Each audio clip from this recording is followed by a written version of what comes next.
Gimana cara membedakan anak yang autism dan ADHD? Karena memang sering kali salah diagnosa. Ada juga satu lagi nih, SPD, Sensory Processing Disorder. Jadi ketiga diagnosa ini sering kali salah. Nah, karakteristik anak-anak yang autis itu adalah stimming.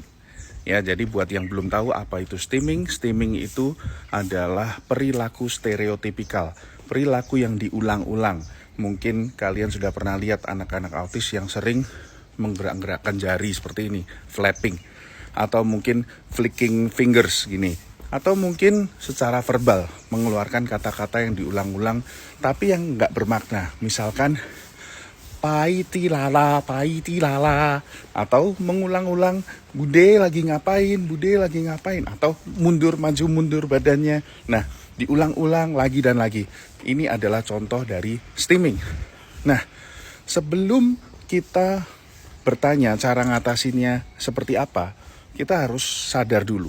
Stimming ini sebetulnya terjadi juga di kita.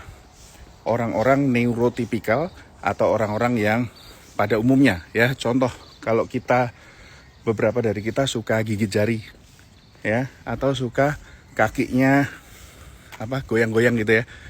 Kalau kita duduk ya, geter-geter gitu, ada kan orang-orang seperti itu. Nah, ini sebetulnya juga stimming. Ada juga yang suka pegang-pegang dagu gini ya, tanpa kita sadari. Ada juga nih stimmingnya ngupil. Siapa yang kadang kalau very excited bisa mulai garuk-garuk, atau bisa mulai ngupil, atau mungkin kalau stres ya bisa seperti itu.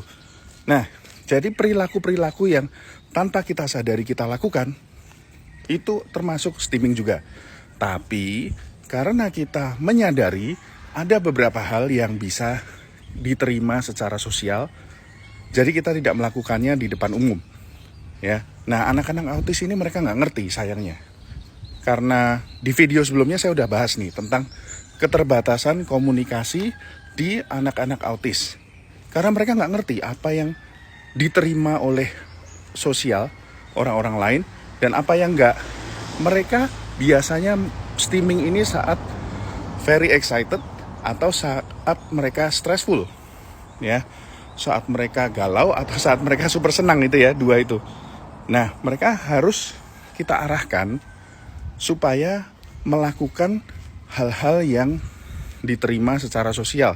Karena apa? Karena biasanya konsekuensi dari stimming ini adalah stigma sosial. Jadi tentunya kalau kita lihat orang yang tiba-tiba di tengah jalan gerak-gerak kayak gini, nggak jelas gitu kan, itu akan diliatin terus. Dan orang-orang akan mulai bertanya, oh ini anaknya kenapa ya gitu. Jadi kita harus sadari dulu, ternyata stimming itu sesuatu yang sudah terjadi di orang pada umumnya, anak-anak pada umumnya. Namun frekuensinya dan tipe gerakan yang ditunjukkan saat di tempat umum itu berbeda. Nah, bicara tentang stimming, ya ini mohon maaf juga nih, kalau kita yang dewasa itu mungkin stres gitu ya, menghilangkan stres kita bisa dengan gini juga, tapi pakai HP ya kan, ngelihat drama Korea, ngelihat scrolling di TikTok, di Instagram, atau ada yang sukanya jalan-jalan, shopping untuk melepaskan stres ya kan. Ada juga, ini mohon maaf nih, kalau anak cowok remaja itu ada kecenderungan, bahkan sampai dewasa ya, kalau stres itu ada yang masturbasi ya, karena itu jalan pintas ya kan. Daripada melakukan yang lain-lain, jalan pintasnya seperti itu, langsung menghilangkan stres. Nah, anak autis ini juga sama.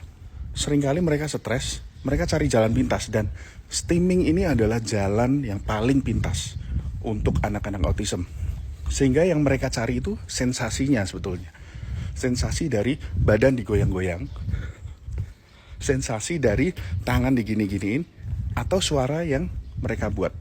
Ya, stimming, verbal stimming namanya. Jadi mereka cari sensasinya itu ketika mereka mau mencari hiburan sesaat, jalan pintas. Oh ya, ada selain saat happy, excited, saat stres, yang ketiga adalah saat bosen. Ya, anak autis ini biasa kalau bosen nggak ngapa-ngapain, tiba-tiba stimming aja gitu ya. Jadi kadang muter-muter steamingnya gitu. Nah, jadi ini perlu kita ketahui supaya jika anak kita steaming, kita nggak langsung merasa emosi atau malu, tetapi kita mengerti, oh kenapa anak kita ini steaming, lalu perlahan-lahan kita arahkan, ya. Dan memang ada cara yang khusus untuk mengarahkan steaming anak-anak ini dan butuh proses ya. Jadi tetap semangat ayah bunda sekalian. Demikian tentang steaming, semoga video ini bermanfaat dan bisa membantu kita semua untuk mengerti lebih lagi betapa spesialnya anak-anak autis ini. God bless you and have a good weekend ahead.